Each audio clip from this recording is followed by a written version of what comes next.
প্ৰিয় দৰ্শক, এই ভিডিঅ'ত মই আপোনালোকক জনাবলৈ চেষ্টা কৰিম downtown gurukul CBSE affiliated school হয়, মৰাণহাটত আছে, চৰাইদেউ জিলা। গতিকে আপোনালোকে PGT, PRT আৰু TGT পদসমূহৰ বাবে এপ্লাই কৰিব পাৰিব। 25 আগষ্ট লাষ্ট ডেট।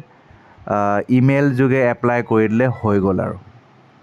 প্ৰথম কৈছোঁ প্ৰাইমেৰী টিচাৰ PRT পদসমূহ খালী হোৱাৰ কথা মই ক'বলৈ চেষ্টা কৰিম। ছাবজেক্ট ৱাইজ প্ৰথম PRT EVSৰ খালী এটা, ছ'চিয়েল ছায়েন্সৰ খালী এটা, মেথেমেটিক্সৰ খালী এটা আৰু ইংৰাজীৰ খালী এটা আৰু হিন্দীৰ খালী এটা। এয়া হৈছে প্ৰাইমেৰী টিচাৰ। প্ৰাইমেৰী টিচাৰৰ কাৰণে আপোনাৰ হাই ছেকেণ্ডেৰী পাছ কৰা, DLED থকা আৰু টিচিং এক্সপিৰিয়েঞ্চ থাকিলে হয়তো প্ৰিফাৰেঞ্চ পাব, কিন্তু ইয়াত কোনো ধৰণৰ তেনেকুৱা কথা লিখা নাই।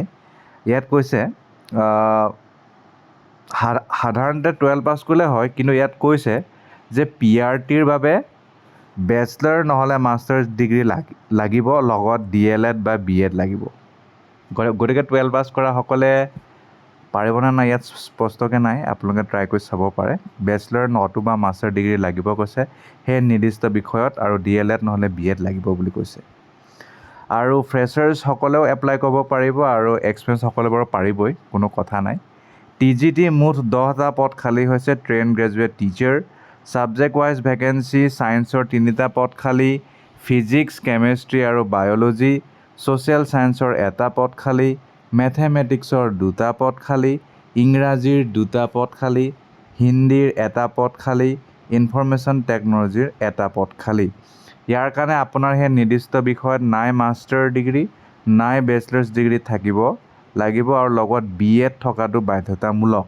তাৰমানে আপোনালোকৰ BSc থাকিব লাগিব ছায়েন্সৰ কাৰণে, BSc in physics, chemistry, biology. Social ছায়েন্সৰ কাৰণে ছ'চিয়েল ছায়েন্সৰ আৰ্টছৰ যিকোনো বিষয় যি ছ'চিয়েল ছায়েন্সৰ কেটেগৰীত পৰে। মেথছৰ কাৰণে MSc ইন মেথেমেটিক্স, ইংৰাজীৰ কাৰণে BA ইন ইংলিছ, হিন্দীৰ কাৰণে BA ইন হিন্দী, ITৰ কাৰণে BSc IT নহ'লে ছেপাৰেটকৈ থাকে ITৰ, সেইটো কৰা হ'ব লাগিব। ফ্ৰেছাৰ আৰু এক্সপিৰিয়েঞ্চ দুয়োটাই এপ্লাই কৰিব পাৰিব। তাৰপিছত আহিল মাডাৰ টিচাৰ। মাডাৰ টিচাৰৰ বাবে নাৰ্চাৰী, জুনিয়ৰ KG আৰু ছিনিয়ৰ KG পদ খালী। ইয়াৰ কাৰণে নাৰ্চাৰী ট্ৰেইন টিচাৰ কোৱালিফিকেশ্যন থাকিব লাগিব। ফ্ৰেছাৰ্ছ আৰু এক্সপিৰিয়েঞ্চ দুয়োটাই এপ্লাই কৰিব পাৰে বুলি ইয়াত উল্লেখ আছে। আৰু সকলো পদৰ কাৰণে যিসকলৰ প্ৰিভিয়াছ টিচিং এক্সপিৰিয়েঞ্চ আছে, ইংৰাজীত ফ্লুৱেঞ্চি আছে, এক্সেলেণ্ট কমিউনিকেশ্যন স্কিল আছে, তেওঁলোকে প্ৰিফাৰেঞ্চ পাব বুলি কৈ দিছে। মই PGT বুলি কৈছিলোঁ, কিন্তু ইয়াত PGT নাই। PRT, মাডাৰ টিচাৰ আৰু TGT পদ খালী। এলিজিবল যদি আপুনি হয়, মই ক'লোৱে অলৰেডি, তেতিয়াহ'লে নিজৰ ডিটেইল ৰেজুমে পঠাব লাগিব বা CV, লগত ৰিচেণ্ট পাছপৰ্ট চাইজ ফটোগ্ৰাফ পঠাই দিব লাগিব administration@downtownschool.com। ডাউনটাউন স্কুল মৰাণহাট বুলি গুগলত ছাৰ্চ কৰিলে তেওঁলোকৰ ৱেবছাইটো উপলব্ধ আছে, তাতো আপোনালোকে সকলো তথ্য লাভ কৰিবলৈ নিশ্চয় পাৰিব। Candidates should clearly mention the name of the position applied for in the subject line of the email.